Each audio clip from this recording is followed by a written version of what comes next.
One night, several years ago, I was walking in the early evening alone. I had just helped Ed Hickey into a taxi. Ed had been mixing his rye and his gin, and I felt he needed some help getting home.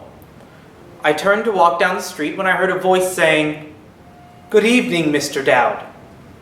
I turned, and there was this great white rabbit leaning against a lamppost. Well, naturally, I thought nothing of that, because when you live in a town as long as I have lived in this one, you get used to the fact that everybody knows your name.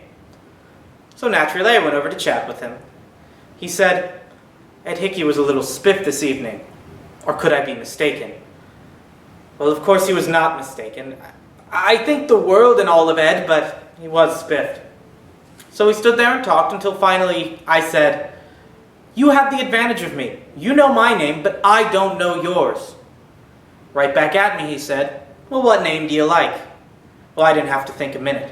Harvey has always been my favorite name. So I said Harvey. But here's the interesting part of the whole thing. He said, "What a coincidence. My name happens to be Harvey." This can be no trick. The conference was sadly born. They have the truth of it from Hero. They seem to pity the lady.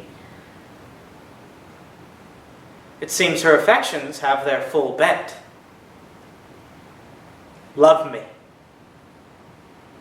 Why, it must be requited. I hear how they censure me.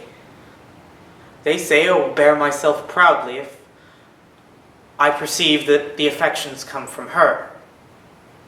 They say, too, that she will rather die than give any sign of affection. I never thought to marry.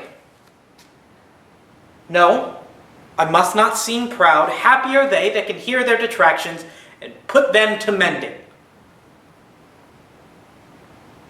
They say she is fair. 'Tis true, I can bear them witness. And virtuous. 'Tis so, I cannot reprove it. And wise. But for loving me, by my troth, it is no addition to her wit.